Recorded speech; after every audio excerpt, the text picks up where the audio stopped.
సమయంలో కూడా దేవుని మీద మనకున్న ప్రేమను బట్టి, అదేవిధంగా దేవుని సన్నిధిలో మనం గడపడానికి చూపిస్తున్న ఉత్సాహాన్ని బట్టి ఆయన సంతోషిస్తూ ఉంటాడు. యెహోవా మందిరమునకు వెళ్ళుదును, ఈ జనులు నా తరుణప్పుడు నేను సంతోషించుకుని అని భక్తులు శ్రమిస్తూ ఉన్నారు. ఈరోజు మన జీవితాల్లో మనం ఎక్కువగా ఒకదానికోసం అంటే ఇష్టపడుతూ ఉంటాం. అది ఎప్పటి నుంచి అంటే 6 years నుంచి కూడా స్టార్ట్ అయిపోయింది. అది స్వతహాగా కొన్నిసార్లు మనకి మనం ఉంటుంది, కానీ ఒక చిన్న ఏజ్లో పేరెంట్స్ నుంచి కానీ వాళ్ళ నుంచి కానీ ఎదుగుతుంది. ఏంటి అని అంటే విజయం పొందాం. ఒక 6th class 6 years బాయ్ని ఫస్ట్ క్లాస్లో నర్సరీలో జాయిన్ చేసినప్పుడు వాళ్ళ తల్లిదండ్రులు ఏమి ఎదుర్కొస్తారు, స్కూల్ నుంచి వాడు ఏదన్నా కాంపిటీషన్ పెడితే ఫస్ట్ రావాలని వస్తారు, స్టడీస్లో ఫస్ట్ రావాలని వస్తారు. అంటే వాళ్ళకి విజయం కావాలి అప్పటి నుంచి. ఆ ఏజ్ పెరుగుతా వస్తున్నప్పుడు, అదేవిధంగా మనం స్టడీస్కి వచ్చేసినప్పుడు 10th class ఫస్ట్ స్టార్టింగ్ లేదా 10th రిజల్ట్ అనగానే భయపడుతుంటారు. 10th class అంటే వాళ్ళ ఎక్స్పెక్టేషన్ ఏంటి, ఫస్ట్ క్లాస్ మార్క్స్ గ్రేడ్స్ ఇవన్నీ. అది మనకి విజయం అన్నమాట. దాంట్లో ఆ విజయం వచ్చినప్పుడు వాళ్ళు హ్యాపీగా ఫీల్ అవుతారు. ప్రతి మనిషి కూడా అనేక దశల్లో విజయాన్ని కోరుకుంటుంటాడు. ఎడ్యుకేషన్ కంప్లీట్ అయిపోయిన తర్వాత, హైయర్ స్టడీ కంప్లీట్ అయిపోయిన సక్సెస్ఫుల్ అయిన తర్వాత నెక్స్ట్ ఏంటి, జాబ్. అది కూడా విజయవంతంగా జాబ్ వచ్చేసింది. ఆ నెక్స్ట్ సక్సెస్ఫుల్ జాబ్ జర్నీ, అది జాబ్ని కరెక్ట్గా చేసుకుంటాడు. ఎక్కడ వరకు రిటైర్మెంట్. ఆఫ్టర్ రిటైర్మెంట్ తర్వాత పీస్ఫుల్ లైఫ్. మా జీవితాన్ని ఏ విధంగా క్రమంగా విధంగా సక్సెస్ఫుల్ జీవితాన్ని మనం ముగించాలి అని తర్వాత పెద్దవారి ఆలోచన.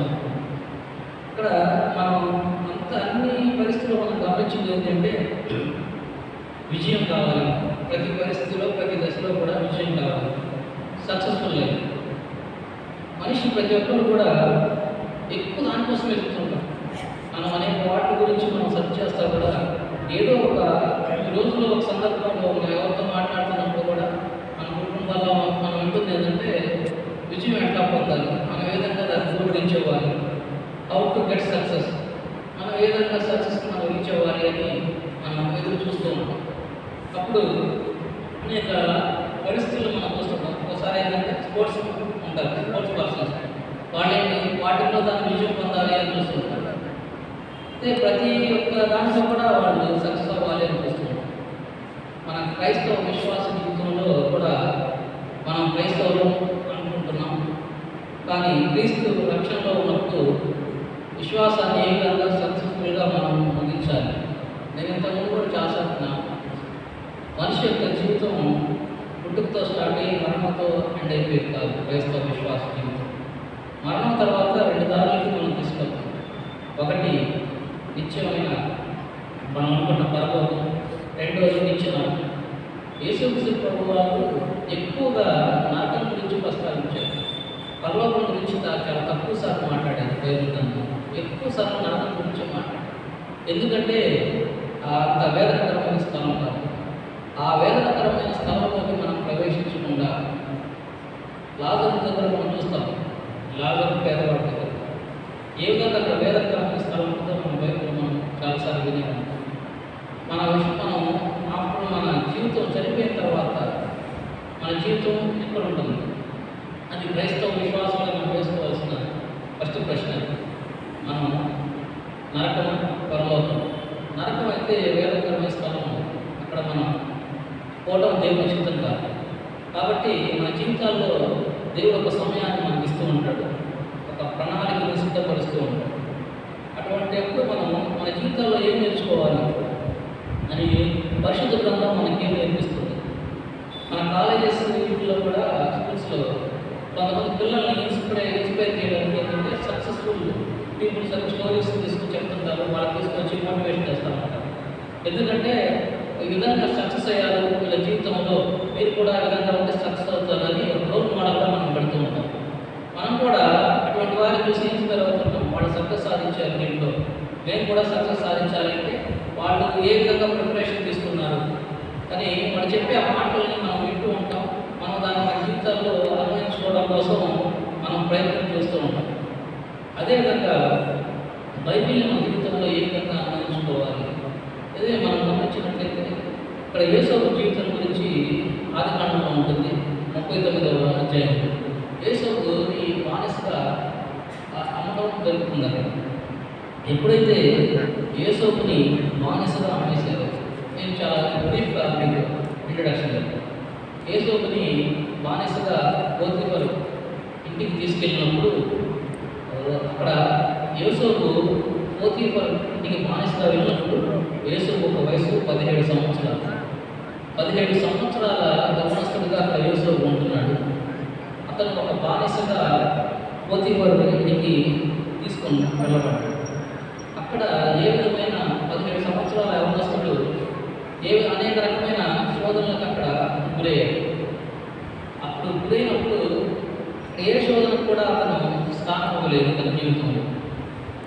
ఇప్పుడు ఏ విధంగా సక్సెస్ అయ్యాడు? మీరు 39వ అధ్యాయం తర్వాత క్లియర్గా చదువుకోండి. 1 నుంచి మనం 6 వచనాల్లో మనం చాలా క్లియర్గా చూడవచ్చు. యేసోపును ఐగుప్తులకు తీసుకొని వచ్చినప్పుడు ఫరో యొక్క ఉద్యోగస్తులను రాజు సంరక్షక సేనాధిపతి అయిన పోతీఫరును ఒక ఐగుప్తీయుడు అక్కడికి అతన్ని తీసుకొని వచ్చి ఇష్మాయేలునకు అతని కొనెను. యెహోవా యేసోపును తోడై ఉండెను కనుక అతడు వర్ధిల్లుచు తన యజమానులకు ఆ ఐగుప్తుని ఇంట ఉండెను.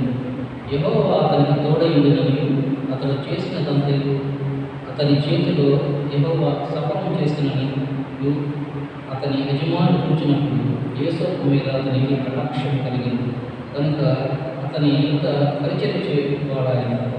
మరియు అతడు తన ఇంటి మీద విచారణకర్తగా అతన్ని నియమించి తనకు కలిగిన దాన్ని అతని చేతికి అప్పగించాడు. అతడు తన ఇంటి మీద తనకు కలిగిన దాని మీద అతని విచారణకర్తగా నియమించిన కాలం మొదలుకొని యెహోవా యోసేపు నిమిత్తము ఆ ఐగుప్తుని ఇంటిని ఆశీర్వదించాడు. యెహోవా ఆశీర్వాదము ఇంటిలోనేమి పొలంలోనేమి అతనికి కలిగిన సమస్తం మీద ఉండెను. అతడు తనకు కలిగిన దంతయు యోసేపు చేతిని అప్పగించి తాను ఆహారం తిన్న తప్ప తనకేమి ఉన్నదో ఏమి లేదో విచారించిన వాడు కాడు. ఈ 6 వచనాల్లో మనం చూసినట్లయితే ఇక్కడ యోసేపు పోతీఫరు ఇంటికి ఒక బానిసగా తీసుకొచ్చినప్పుడు బానిస పని పిల్లవాడిని అప్డేట్ చేస్తారు. మనం చూసినట్లయితే యేసోపులకు దేవుడు అంత తోడై ఉన్నాడు. మనం కూడా అనేక పరిస్థితుల్లో మనం వేరే వేరే ప్లేస్లో ఉన్నప్పటికీ ఒక్కోసారి దేవుని చిత్తం మనం ఏమనుకుంటామంటే దేవుని చిత్తం ఒకటి మన మనసులో కోరుకుంటాం, నాకు ఇది కావాలి, దీనిలో సక్సెస్ అవ్వాలి. అది కనుక మనకు జరగలేదనుకో దేవుని చిత్తం ఇది కాలేదు అని మనమే పక్కకి వెళ్ళిపోతాం. యేసోపు జీవితంలో కూడా మనం నేర్చుకున్నట్లయితే ఇక్కడ బానిసగా వచ్చాడు. అతను ఆ ఇంట్లో ఒక మేనేజర్ యజమాని తర్వాత అతనికి కీలకమైన బాధ్యతలను అప్పగించడం జరిగింది. ఎప్పుడైతే బానిసగా ఉన్న వ్యక్తి అంత పెద్ద అధికారం ఎందుకు అప్పగించాడు అంటే అతని ప్రవర్తన, అతన్ని మొత్తం ఆ యజమాని గమనించాడు. మనం కూడా క్రైస్తవ విశ్వాసంగా మనం ఉంటున్న ప్లేస్, మన స్కూల్స్లో కాలేజెస్లో మనం ఉద్యోగం చేసిన దగ్గర ఎక్కడైనా కానీ మనల్ని గమనిస్తూ ఉంటాం. మన క్రైస్తవులు అన్నప్పుడు మన విశ్వాస జీవితం ఏ విధంగా ఉంది, మనం ప్రత్యేకంగా ఇంకొకరికి మనం బైబిల్ ద్వారా వాక్యం ద్వారా మనం సువార్తను ప్రకటించాల్సిన అవసరం ఉన్నప్పుడు కూడా మన జీవితాల్లో మనం ఎటువంటి వర్డ్స్ ఎటువంటి మాటలు చెప్పకుండానే మన జీవితం ద్వారా కూడా మనం సువార్త ప్రకటించవచ్చు. ఎందుకంటే మన ప్రవర్తన మనం ఉండే దగ్గర ఏ విధంగా ఉంటుందో అందరూ అబ్జర్వ్ చేస్తుంటారు. యేసోపు జీవితంలో కూడా అతని యజమానులను అబ్జర్వ్ చేసినప్పుడు అతను చాలా మంచి వ్యక్తిగా అక్కడ కనిపిస్తూ ఉన్నాడు. కాబట్టి అనేక బాధ్యతలు అక్కడ అప్పగించాడు. అదేవిధంగా ఇంకా ముందుకు వచ్చినట్లయితే యేసోపుకి దేవుడు తోడై ఉన్నాడు అని ఎవరు తెలుసుకున్నారంటే పోతీఫరు కూడా తెలుసుకున్నాడు. ఈ విధంగా సక్సెస్ఫుల్గా యేసోపు ఏ విధంగా ఉన్నాడో తన యజమానులు గమనించినప్పుడు అతను వచ్చిన టైం నుంచి ఆ ఇంట్లో అభివృద్ధి జరుగుతూ ఉంది. ఎందుకు ఈ విధంగా జరుగుతుందని చూసినప్పుడు యేసోపుని అక్కడ గుర్తింపు జరుగుతుంది. యేసోపు జీవితంలో ఇటువంటి పరిస్థితులు చూసినప్పుడు మనం కూడా ఎవరు కూడా అక్కడ 17 సంవత్సరాల యవనస్తుడు తన సక్సెస్ఫుల్ లైఫ్ని అక్కడ తన యజమానుని భార్యతో శోధనలు వచ్చాయి. కానీ ఆ శోధనలను ఏ విధంగా జయించగలిగాడంటే దేవుడు అతనికి తోడై ఉన్నాడు. మన జీవితాల్లో కూడా దేవుడు మనకు తోడై ఉంటే మనం సక్సెస్ఫుల్ జీవితాలను మనం గడపవచ్చు. అదే యేసోపు ఇక్కడ తన యజమానురాలి భార్యతో శోధించబడినప్పుడు తన చెరసాలకు వెళ్ళిపోయాడు. నెక్స్ట్ అక్కడ జైల్లో వేసినప్పుడు జైల్లో వేసినప్పుడు అతను బాధపడలేదు. అక్కడ దేవుని కృప అతన్ని పిలుచుకోలేదు. జైల్లో ఉన్నప్పుడు కూడా తన జైలు అధికారి అక్కడికి ఏం చేశాడంటే యేసోపుకి బాధ్యతలు అక్కడ జైల్లో ఉన్న బాధ్యతలన్నీ కూడా అప్పగించేశాడు. ఒక ఖైదీగా వెళ్ళిన ఒక యవనస్తుడికి అక్కడ అనేక బాధ్యతలు అప్పగించడం మనం చూస్తూ ఉంటాం. ఎందుకు ఈ విధంగా జరిగింది అంటే దేవుడు అతనికి తోడై ఉన్నాడు. ఇప్పుడు మనం ఆ స్టోరీస్లో మనం గమనించినట్లయితే 2వ వచనంలో మనం గమనించినట్లయితే 39వ అధ్యాయం 2వ వచనంలో యెహోవా యేసోపునకు తోడై ఉండెను కనుక అతడు వర్ధిల్లుచు తన యజమానులకు ఆ ఐగుప్తుని ఇంకనుండెను. అదే 21వ వచనంలో చెరసాలలో ఉన్నప్పుడు అతని పరిస్థితి గమనిస్తుంది. అయితే యెహోవా యేసోపునకు తోడై ఉండి అతని యందు కనికరపడి అతని మీద ఆ చెరసాల యొక్క అధిపతికి కటాక్షం కలుగునట్టు చేసింది. ఇక్కడేమో పోతీఫరు ఇంట్లోనేమో ఇక్కడ చూస్తే ఇక్కడ వర్ధిల్లుతూ ఉన్నాడు. యేసోపును దేవుడు తోడై ఉన్నాడు. ఇక్కడ యజమాని యొక్క కటాక్షం దొరికింది. ఇక్కడ చెరసాలలోకి వెళ్ళినప్పుడు కూడా యేసోపునకు దేవుడు తోడై ఉన్నాడు. చెరసాల యొక్క అధిపతికి అతని మీద కటాక్షం కలిగింది. ఎప్పుడైతే దేవుడు మనకి తోడై ఉన్నాడో మనకున్న ప్రతి వ్యతిరేక పరిస్థితి కూడా దేవుడు మనకు అనుకూలంగా చేస్తున్నాడు. మనం ఒకసారి జాబ్ చేసి తగ్గాలనుకుంటారు. ఒకసారి బాగా స్ట్రెస్ పోయినప్పుడు పలానా ఈ మేనేజర్ మనకు మారిపోతే బాగుండు, పలానా ఓనర్ మారిపోతే బాగుండు, విధంగా మనం అనుకుంటూ ఉంటాం. ఇక్కడ మనం సెట్ చేసుకోవాల్సింది ఏంటంటే మన జీవితాలను సెట్ చేసుకోవాలి. దేవుడు ఎప్పుడైతే మనకు తోడై ఉన్నాడో అప్పుడు మన జీవితాల్లో సక్సెస్ఫుల్ లైఫ్ మనం లీడ్ చేయడానికి దేవుడు మనకు సహాయం చేస్తున్నాడు. అదే యేసోపు 17 సంవత్సరాల యవనస్తుడు ఒక మానసిగా చనిపోబడిన యవన బిడ్డ దేవుడు తోడై ఉన్నాడు. అతని యజమానికి అతని మీద కటాక్షం కలిగింది. అదే వ్యక్తి ఇక్కడ చెరసాలలో ఉన్నాడు, కానీ దేవుడితో తోడై ఉన్నాడు. అతని చెరసాల నాయకుడు కూడా అతని మీద కటాక్షం కలిగింది. మనం దేవుడు మనకు తోడై ఉంటే ప్రతి పరిస్థితి కూడా మనకి అనుకూలంగా ఉంటుంది. అదేవిధంగా 39వ అధ్యాయం 4వ వచనంలో చూపిస్తే 2వ పరిస్థితి యేసోపు మీద అతనికి కటాక్షం కలిగిన కనుక అతని యుద్ధ పరిచయం చేయువాడాయను మరియు అతడు తన ఇంటి మీద విచారణకర్తగా అతను నియమించి తనకు కలిగినదంతయు అతని చేతికి అప్పగించెను. ఎప్పుడైతే అతని మీద కటాక్షం కలిగిందో ఆ ఇంటి మీద అంతటి మీద విచారణకర్తగా అతన్ని నియమించడం జరిగింది. అదే జైల్లో పరిస్థితి ఏదైనా చూస్తే 23వ వచనంలో చూసినట్లయితే యెహోవా అతనికి తోడై ఉండెను కనుక ఆ చెరసాల అధిపతి అతని చేతికి అప్పగింపబడిన దేని గురించి విచారణ చేయగలిగాను. అతడు చేయని యావత్తు యెహోవా స్తపములను చేసినాను. ఎప్పుడైతే చెరసాల అధికారి కూడా తను యేసోపు దేవుడు తోడై ఉన్నాడు కనుక ఆ చెరసాల అతని చేతికి అప్పగించబడిన దేని గురించి విచారణ చేయకుండా అంటే ఇతను విచారణ చేయట్లేదు అంటే యేసోపు అక్కడ విచారణకర్తగా పెట్టాడు అని మనం గ్రహించాలి.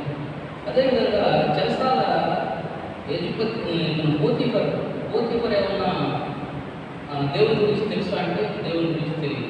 అతను యూదా అంటే కాదు, ఇశ్రాయేలు అంటే కాదు. ఇశ్రాయేల్ యొక్క ప్రత్యక్షత దేవునికి ప్రత్యక్షత ఇశ్రాయేల్ ఉంది, కానీ అతను ఇశ్రాయేల్ కాదు కాబట్టి ప్రత్యక్షత గురించి కూడా తెలియదు. కానీ పోతీఫర్ ఏ విధంగా గమనించాడంటే అతను ఇక్కడ దేవుడు యేసోపుకు తోడై ఉన్నట్టు ప్రతి పరిస్థితిని బట్టి గమనిస్తూ ఉంటుంది. ఇంకా మనం ప్రతి పరిస్థితిలో దేవుడు తోడైనట్టు మనం గమనిస్తున్నాం. దేవుడు మన జీవితంలో మన సక్సెస్ఫుల్ లైఫ్ క్రైస్తవ జీవితంలో ఏ విధంగా గడపాలి, ఏ విధంగా దాన్ని ముగించాలి అని మనం ఆలోచించినట్లయితే ఇక్కడ యేసోపు వృత్తాంతం మన జీవితాల్లో మనం చదువుకున్నట్టు రిపీట్నాక చదవండి 39వ అధ్యాయం చాలా ఇన్స్పిరేషన్గా ఉంటుంది. మన భక్తి జీవితంలో మన రక్షణలో ఏ విధంగా స్థిరపడాలి, ఏ విధంగా పాపానికి దూరంగా ఉండాలి, ఏ విధంగా రక్షణలో కొనసాగాలి, విధంగా ఇవన్నీ ఏం చేస్తాయంటే మనల్ని దేవునికి దగ్గరగా తీసుకెళ్తూ ఉంటాయి. ఎప్పుడైతే మనం పాపం నుంచి దూరం అవుతూ ఉంటామో దేవునికి దగ్గర అవుతూ ఉంటాం. యేసోపు జీవితంలో కూడా అంతే. పాపం చేసే అవకాశం వచ్చింది, పాపం చేసే ప్రతి పరిస్థితి అనుకూలంగా ఉంది. కానీ అతను పాపం నుంచి దేవునికి విరోధంగానే ఈ పాపం ఎట్లా చేసేదని పారిపోతున్నాడు. మన జీవితంలో కూడా మనకి పాపం చేసే అవకాశం వస్తుంది. సాతాను కూడా ఇస్తూ ఉంటాడు. ప్రతి పాపం చేసే అవకాశం మనకు ఉంటుంది. కానీ మనం ఏం చేయాలి? మనం దేవుని వైపు చూసినట్లయితే, దేవుడు మనకు తోడైనట్లయితే ఆ పాపం నుంచి మనం దూరంగా పారిపోతాం. యేసోపు జీవితంలో కూడా ఇదే జరిగింది. అది ఎప్పుడైతే పాపం నుంచి పారిపోయాడో నెక్స్ట్ మళ్ళీ ఇంకో శోధన చేసింది. ఆ పాపం నుంచి దూరం అయిపోయాడు, జైలు వేసేసారు నెక్స్ట్. అప్పుడు అక్కడేం జరిగింది? మనం కూడా చిన్న వ్యతిరేకత వస్తే మనం భయపడిపోతూ ఉంటాం, కంగారు పడిపోతాం. కానీ యేసోపు ఇక్కడ బానిసగా ఉన్నాడు. యజమానుల తర్వాత ఆ ఇంటికి సమస్త బాధ్యతలు అప్పగించి ఒక మంచి కీలకమైన బాధ్యతలు చేసే వ్యక్తి జైలుకి వెళ్ళిపోయాడు. మళ్ళీ అక్కడ జైల్లో ఏం జరిగిందంటే తను జైలుకి వెళ్ళినందుకు ఏం బాధపడలేదు. అక్కడ చూస్తే దేవుడు అతను అక్కడ కూడా తోడైనాడు. అక్కడ తోడైన కూడా అతని అక్కడ చెరసాల అంతటికి మీద విచారణకు అంతగా దేవుడు అక్కడ అతన్ని నిలబెట్టాడు. మన జీవితంలో కూడా మనం నేర్చుకోవాల్సింది, దేవుడు మనకు తోడైతే మన జీవితం కూడా సక్సెస్ఫుల్ అయ్యి మనం విశ్వాస జీవితంలో మనం ఏం చేయగలుగుతాం. దేవుడు ఇచ్చే విజయాన్ని మనం ఎలా పొందాలి అంటే 4 చిన్న వాటిని మనం గమనించుకోం.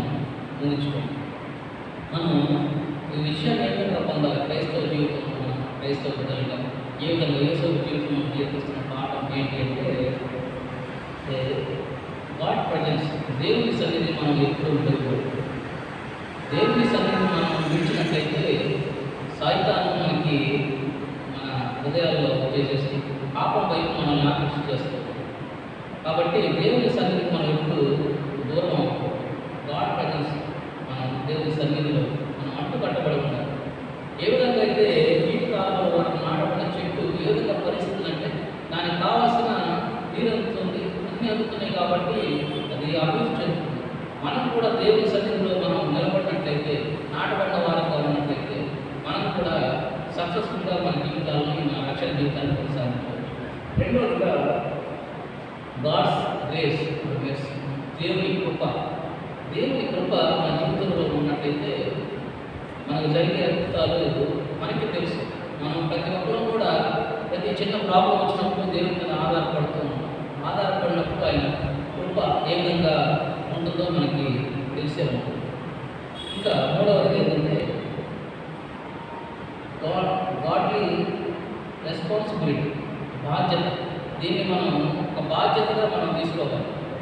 దేవుడి దగ్గర మనం ఒక బాధ్యత కలిగిన వ్యక్తులుగా మనం ఉండాలి. ఎప్పుడైతే మనం అనుకుంటాం ప్రతిసారి మనం జ్ఞాపకం చేసుకుని బైబిల్ చదువుకోవడం, ప్రార్థన చేసుకోవడం, ఇవన్నీ కూడా విశ్వాస జీవితానికి, అవస్థల విశ్వాస జీవితానికి ఇవన్నీ బేస్మెంట్స్ లాంటి.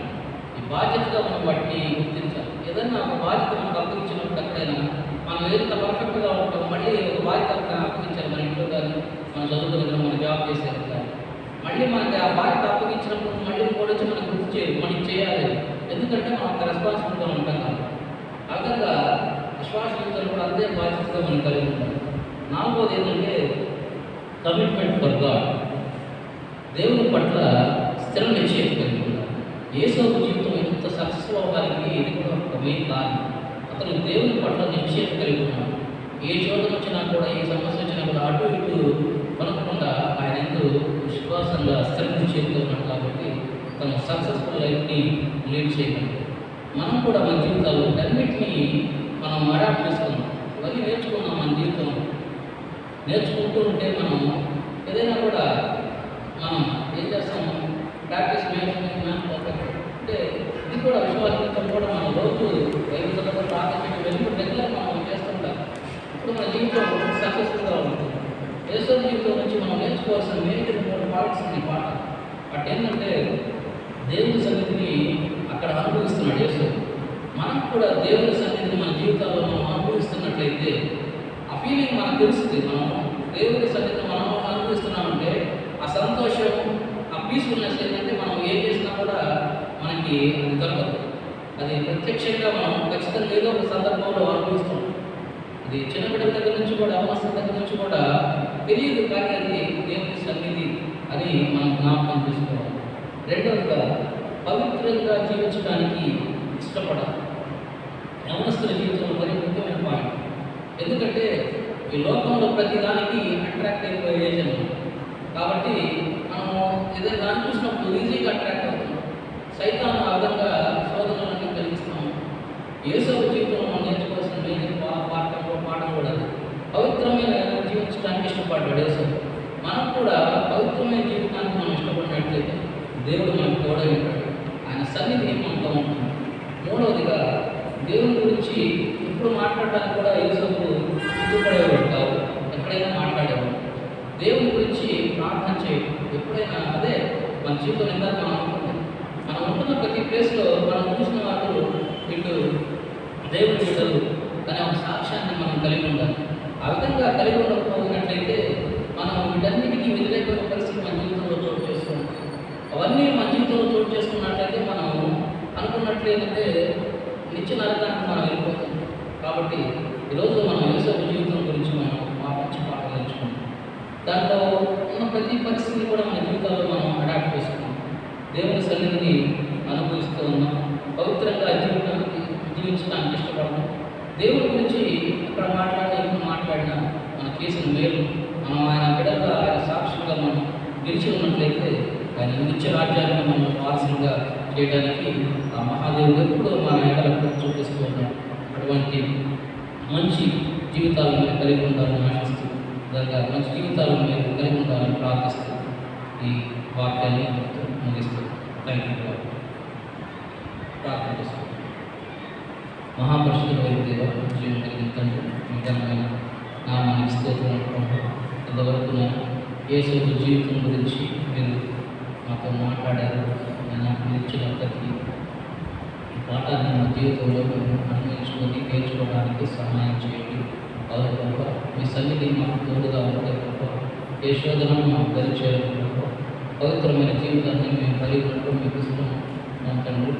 ప్రతి పీడనైనా ప్రతి జీవితంలో కూడా వారి మార్గాలను గొప్ప వారి మనసుని వైపు కేంద్రీకరించుకోవడం ప్రతిరోజునైనా మీ సన్నిధిలో ప్రార్థించే బిడ్డలుగా మన బైబిల్ని చదువుకొని దాంట్లో ఉన్న సత్యాలను మన జీవితాల్లో అన్వయించుకునే బిడ్డలుగా వారికి సహాయం చేయమని ప్రార్థిస్తున్నాం.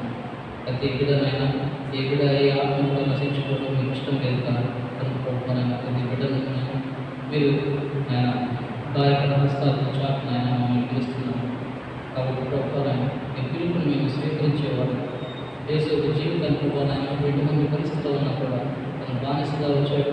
మీరు ఇక్కడను ఆశీర్వదించాడు. యేసయ్యను ప్రతి ఆశీర్వదించాడు. అదేవిధంగా తన పాపానికి అవకాశం ఉన్నప్పుడు దాని నుంచి పారిపోయాడు.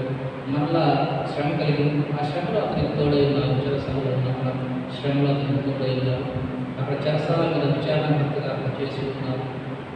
ఆ విధంగా యేసయ్య జీవితంలో మీరు ఇచ్చిన విజయాన్ని బట్టి స్తోత్రం. అయితే మా జీవితాల్లో కూడా అటువంటి విజయాలు పొందుకునే భాగ్యాన్ని అనుగ్రహించి ఈరోజు మీరు చూపించిన మార్గంలో ప్రభావం ముందుకు కొనసాగడానికి మా జీవితంలో మేము ముందుకు నడవడానికి సహాయం చేయండి. విశ్వాసం ప్రత్యేకత కొనసాగించుకోవాలని యేసయ్య మా ముందు విశ్వాస ప్రయాణంలో నేను ఓపిక పరిగెత్తాన్ని చూపించింది.